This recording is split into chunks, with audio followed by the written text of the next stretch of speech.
Dans la vie d'un homme qui a été aimé de Dieu, choisi de Dieu, apprécié de Dieu, oint de Dieu, béni de Dieu, il sait exactement passer les mêmes événements qui se passent actuellement dans ta vie. Et cet homme s'appelle Abraham. Lorsque Dieu vient vers Abraham, Abraham a 75 ans et il lui dit de quitter sa patrie, donc sa patrie qui était Haran. Et il lui dit au cours du chemin, je rendrai ta postérité grande sur la terre.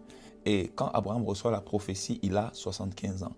Sauf que Isaac, qui est l'enfant de la promesse, n'arrivera que 25 ans après. Et tu vois, il y a quelques événements qui se sont passés entre ces 25 ans. Premièrement, Abraham est allé vers Agar, sa servante, donc la servante de sa femme Sarai, avec l'accord de sa femme. Donc, ils sont allés vers Agar 10 ans après qu'ils avaient reçu la prophétie. Et 10 ans d'attente, ce n'est pas évident. Donc, au cours du chemin, Abraham et Sarai ont été fatigués, épuisés, ils se sont découragés. Et qu'est-ce que ce découragement a produit? Ça a produit une compromission. Ils ont voulu manifester la volonté de Dieu de par leur propre force. Et peut-être toi aussi, tu es déjà en train de penser à la compromission ou tu es déjà passé à l'action. Mais moi, j'ai envie de te dire que, écoute, si tu t'es compromis, premièrement, sache que Dieu t'aime et Dieu t'aime au-delà de ce que tu fais. Et si tu ne t'es pas compromis, j'ai envie de te dire, ne lâche pas. Quand Abraham se compromet et quand il a Ismaël, il y a quelque chose qui s'est produit. C'est que cet enfant Ismaël a commencé à devenir un sujet de moquerie et de mépris de Agar envers Sarai.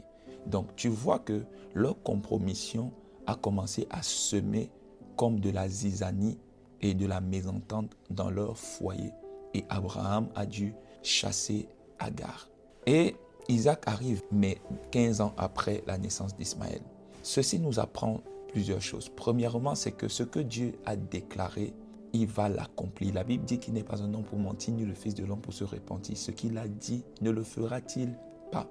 Et la Bible nous exhorte, et c'est mon exhortation aussi pour toi, à imiter ceux qui par la patience ont hérité des promesses de Dieu.